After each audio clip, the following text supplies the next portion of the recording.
Last week, Victor told us about a ghost, about dust in the sky, and a video exiled to the dark corners of the internet. I'll be honest, after hearing Victor's story that night, I couldn't sleep. I went looking for that video. It wasn't on YouTube.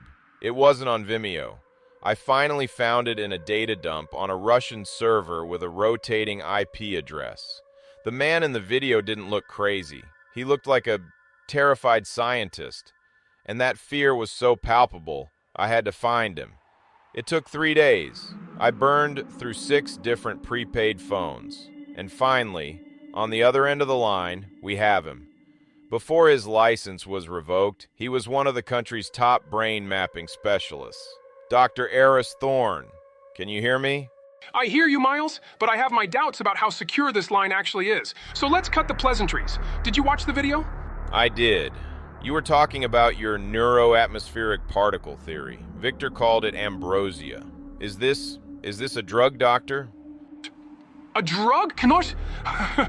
No. I wish it were. Drugs change you. This thing blinds you. Look, Miles, I'll keep it simple. Your eyes are cameras, okay? They record what they see and send it to the brain. But the brain processes that raw data before showing it to you. It's like an editing room.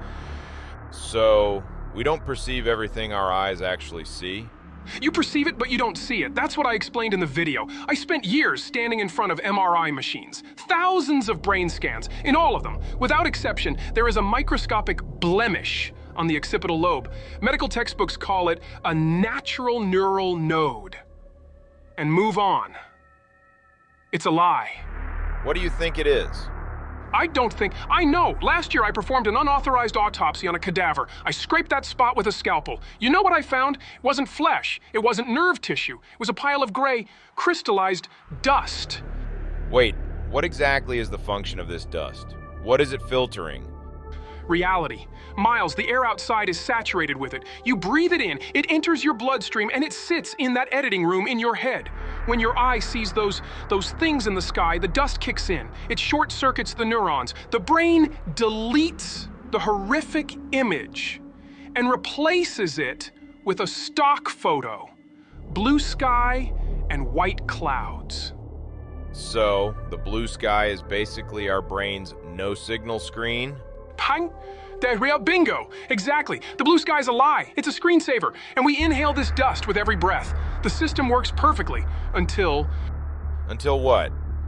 Until the autonomous system glitches at high altitudes, in deep caves, or in people like me, people who spend too much time in labs with 100% filtered air. If the dust levels in your blood drop, the filter lifts, Miles, and you start seeing the raw, unedited footage.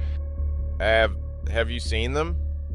I wish I hadn't. I wish I never discovered that damn filter. I looked out my window. They were hovering over the city, attached to the rooftops, feeding, sucking out energy, electricity, our biorhythms. And you know the worst part? What is it, doctor? By the ventilation fans on the hospital roof, there was one of those drones we mistake for angels, and in its grip, it was holding a patient gurney with tubes attached. They aren't healing them, Miles. They're harvesting them. Doctor, what you're saying is... Listen to me. We're out of time. It won't take them long to triangulate this. Tell your listeners. Never use HEPA 14 or higher grade air filters. Don't scrub your air too clean. Breathe the dirty air. If your blood gets clean, you will see them. And if you see them, they see you. Doctor, wait.